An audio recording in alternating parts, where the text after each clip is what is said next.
तो जय हिंद। चलिए आज डॉक्टर राजेंद्र प्रसाद का जीवन परिचय देखते हैं और आपको हम यह दिखा दे रहे हैं कि आप लोग कहते हैं कि बॉडी एग्जाम में आता नहीं है, ठीक है। तो चलिए आपको हम दिखा दे रहे हैं कि बॉडी एग्जाम में आता है कि नहीं, ठीक है। देखिए यहाँ पर दिए गए निम्नलिखित में से किसी एक कवि का जीवन परिचय देखते हुए या किसी एक का जीवन परिचय देते हुए उनकी प्रमुख रचनाओं का उल्लेख कीजिए। देखिए यहाँ पर डॉक्टर राजेंद्र प्रसाद का आया नहीं, ठीक है। इनमें से किसी एक देखिए यहाँ पर हाईलाइट है, तो मतलब किसी एक का देना है, ठीक है।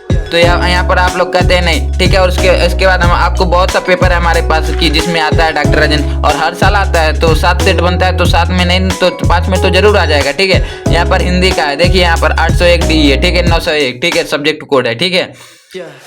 और जयदीप पटेल यहाँ पर 12 32 86 38 40 से चेक भी कर सकते हैं आप लोग, ठीक है। रोज रिजल्ट 95% का, ठीक है। तो यहाँ पर चलिए देखते हैं, ठीक है। बोर्ड एग्जाम के लिए कितना इंपॉर्टेंट है आप लोग तो समझ ही रहेंगे, ठीक है। तो 5 अंक का पक्का है, ठीक है, मतलब 5 अंक का है ना। यहाँ पर आपको हम दिखा दे रहे हैं, रुक जाइए, देखिए 5 अंक का है कि नहीं, ठीक है। देखिए यहाँ 3 + 2 5 नंबर, ठीक है। तो यहाँ पर चलिए 5 अंक का पक्का हो जाएगा, ठीक है, मतलब आएगा ही ये, तो आप ये रट लीजिएगा, ठीक है। डॉक्टर राजेंद्र प्रसाद हिंदी का है, कक्षा 10th के लिए, और 5 अंक का पक्का हो जाएगा, ठीक है। तो चलिए जीवन परिचय देखते हैं, क्योंकि हम लोग लाइक सब्सक्राइब तो कहते ही नहीं है, ठीक है। तो जीवन परिचय, देश रत्न डॉक्टर राजेंद्र प्रसाद का जन्म 1884 ईस्वी में बिहार राज्य के छपरा जिले के अंतर्गत जिरदोई नामक ग्राम में हुआ था, जीरादेई, ठीक है। तो डॉक्टर राजेंद्र प्रसाद वही हमारे जो प्रथम राष्ट्रपति बने थे, ठीक है। तो देश रत्न डॉक्टर राजेंद्र प्रसाद का जन्म 1884 ईस्वी में बिहार राज्य के छपरा जिले के अंतर्गत जिरदोई नामक ग्राम में हुआ था।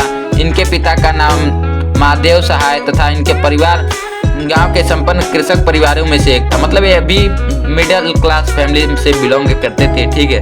और इन्होंने अपनी जिंदगी में भी बहुत संघर्ष झेला। और जीवन परिचय का मतलब होता है रटना नहीं, बना के लिखना, ठीक है। इन्होंने कलकत्ता विश्वविद्यालय से MA LB की परीक्षा उत्तीर्ण की थी। ये प्रतिभा संपन्न और मेधावी छात्र थे और परीक्षा में सदैव प्रथम आते थे, मतलब इनकी कंडीशन ठीक ठाक थी, ठीक है, मतलब इस बचपन से ही मेहनती थे, ठीक है। और कुछ समय तक इन्होंने मुजफ्फरपुर कॉलेज में अध्यापक का कार्य किया। करने के पश्चात पटना और कलकत्ता हाईकोर्ट में वकील भी रहे, ठीक है। तो ये मुजफ्फरपुर कॉलेज में अध्यापक का कार्य समाप्त करने के पश्चात पटना अध्यापन मतलब पढ़ने का कार्य समाप्त करने के बाद एक कलकत्ता हाईकोर्ट में वकील भी रहे। इनका झुकाव प्रारंभ से ही राष्ट्र सेवा की ओर था, मतलब इनका मन ठीक है। सन 1917 में गांधी जी के आदर्शों और सिद्धांतों से प्रभावित होकर, मतलब ये भी गांधी जी के ही फैन थे, ठीक है, जैसे हम लोग हैं, ठीक है। और गांधी जी को आप लोग मानते हैं या नहीं कमेंट करके बताइएगा, ठीक है। तो 1917 ईस्वी में इन्होंने चंपारण के आंदोलन में सक्रिय भाग लिया, ठीक है, सक्रिय मतलब एकदम पूर्ण रूप से भाग लिया, ठीक है। और वकालत छोड़कर पूर्ण रूप से राष्ट्रीय स्वतंत्रता, वकालत छोड़ दी इन्होंने, वकालत की थी ना, ये छोड़ दी और देश की सेवा के लिए लग गए, ठीक है। पूर्ण रूप से राष्ट्रीय स्वतंत्रता संग्राम में कूद पड़े। अनेक बार जेल की यातनाएं भी झेली, बताइए जेल भी गए थे, ठीक है। उन्होंने विदेश जाकर भारत के पक्ष को विश्व के सम्मुख रखा। ये 3 बार अखिल भारतीय कांग्रेस के सभापति और तथा भारत के संविधान निर्माण करने वाली सभा के सभापति भी चुने गए, मतलब इन्होंने संविधान लिखा था और मतलब इनका भी योगदान था, ठीक है, इतना आप कह सकते हैं, ठीक है। अखिल भारतीय कांग्रेस सभापति मतलब 3 बार, ठीक है, 3 बार।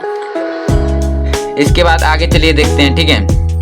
राजनीतिक जीवन के अतिरिक्त, ये राजनीतिक जीवन के अतिरिक्त मतलब कि जैसे कि राजनीतिक आप लोग समझ रहे होंगे, ठीक है। राजनीतिक जीवन के अतिरिक्त बंगाल और बिहार के बाद और बाढ़ और भूकंप, मतलब बाढ़ और भूकंप के समय की गई सामाजिक सेवाएं को भुलाया नहीं जा सकता। सादा जीवन उच्च विचार, ठीक है, इनके जीवन का पूर्ण आदर्श था, ठीक है। सादा जीवन जियो और उच्च विचार रखो, ठीक है। सादा जीवन जीने वाले सदा उच्च बातें विचारेंगे, सबको ऑर्डर देने वाले नहीं किसी से हारेंगे, ठीक है। तो प्रभावित होकर इनको भारत का गणराज्य इनकी प्रतिभा, कर्तव्य निष्ठा, ईमानदारी और निष्पक्षता से प्रभावित होकर इनको भारत गणराज्य का प्रथम राष्ट्रपति बनाया गया, ठीक है। इस पद को सन 1952 से सन 1962 मतलब 10 साल, ठीक है, 10 साल तक सुशोभित करते रहे, ठीक है, मतलब कार्य करते रहे। और यही थे चलिए बाद में इनके बारे में वीडियो बनेगा, ठीक है। इस पद को ये सन 1952 से 1962 तक सुशोभित करते रहे। भारत सरकार ने इनकी मान्यताओं के सम्मान स्वरूप देश की सर्वोच्च उपाधि भारत रत्न, बताइए भारत रत्न, ठीक है। हल्की बात नहीं है, आप लोग नहीं समझ रहे होंगे तो मत समझिए, पर हल्की बात नहीं है भारत रत्न, ठीक है।